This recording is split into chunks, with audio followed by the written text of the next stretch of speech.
ہی رہے گا۔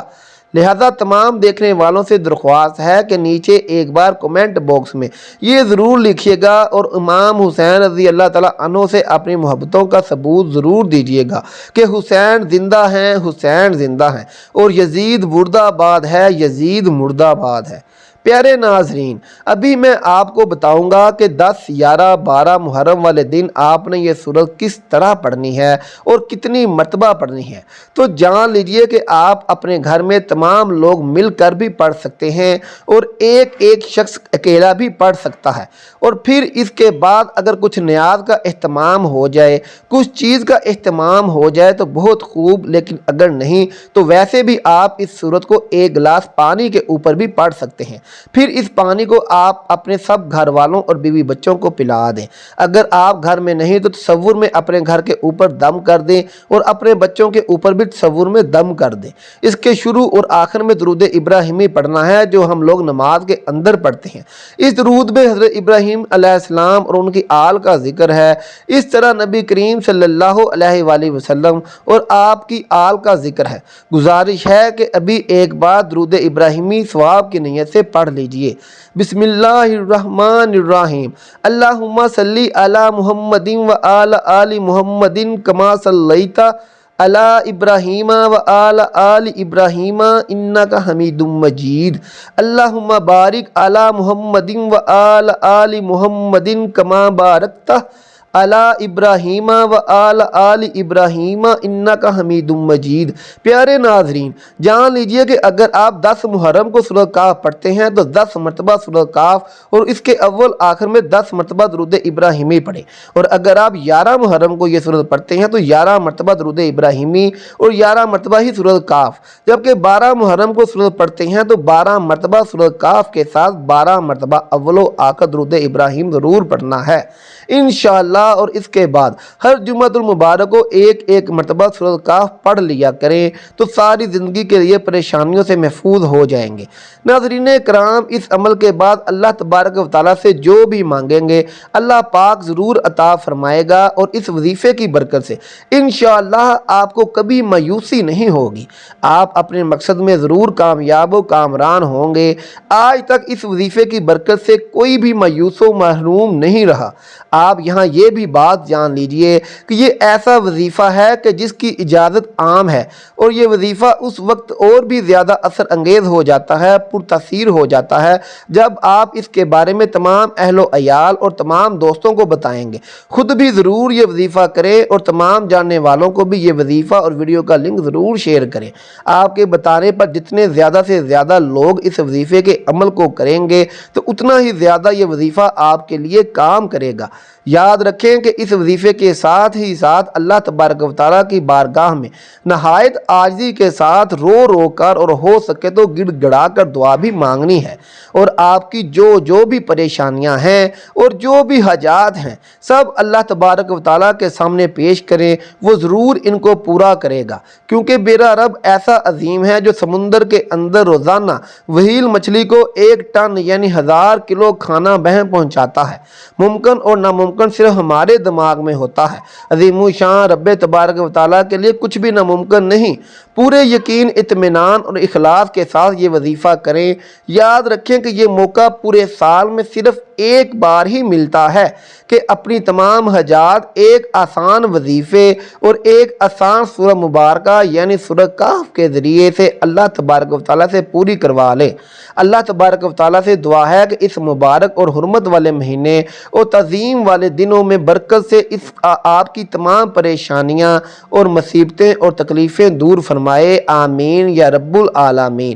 محترم ناظرین، نیچے کمنٹ باکس میں ایک مرتبہ حسین زندہ باد اور یزید مردہ آباد ضرور تحریر کر دیں۔